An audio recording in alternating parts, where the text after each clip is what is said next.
চৰকাৰী কৰ্মচাৰীসকলৰ বাবে জনাব বিচাৰিছোঁ এটা ডাঙৰ খবৰ। কৰ্মচাৰীসকলৰ ডিএ বৃদ্ধিক লৈ অফিচিয়েল আপডেট আহি পৰিছে।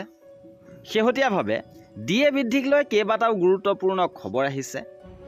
Government of India ministry of labour and employment labour ব্যুৰোৰ ফালৰ পৰা শেহতীয়াভাৱে জানুৱাৰী মাহৰ AICPI-IWৰ সূচকাংক প্ৰকাশ কৰিছে।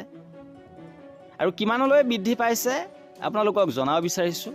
27 ফেব্ৰুৱাৰীত প্ৰকাশিত AICPI-IWৰ সূচকাংক অনুসৰি জানুৱাৰী মাহৰ সূচকাংক 0.4 বৃদ্ধি হৈ 148.6 পইণ্টত থিয় দিছে। আৰু ইয়াৰ লগে লগে কৰ্মচাৰীসকলৰ বৰ্তমানৰ ডিএ 60% অতিক্ৰম কৰিছে। 60.85% বৃদ্ধি পাইছে বৰ্তমান মৰুগীয়া বানচ। ইপিনে কৰ্মচাৰীসকলৰ ডিচেম্বৰলৈকে ডিএ 60% অতিক্ৰম কৰিছে। আৰু এই 2% বৰ্ধিত ডিএ 2 এদিনৰ ভিতৰতে ঘোষণা কৰিব বুলি খবৰ আহিছে।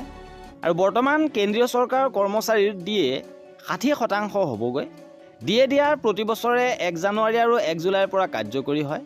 আৰু বৰ্তমান কেন্দ্ৰীয় চৰকাৰৰ কৰ্মচাৰী 58% ডিএ লাভ কৰি আছে, যি 2% বৃদ্ধি হৈ 60% হ'বগৈ।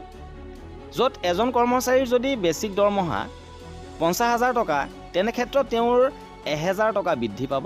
আৰু এয়া আছিলে ডিএ বৃদ্ধিক লৈ শেহতীয়া গুৰুত্বপূৰ্ণ খবৰ।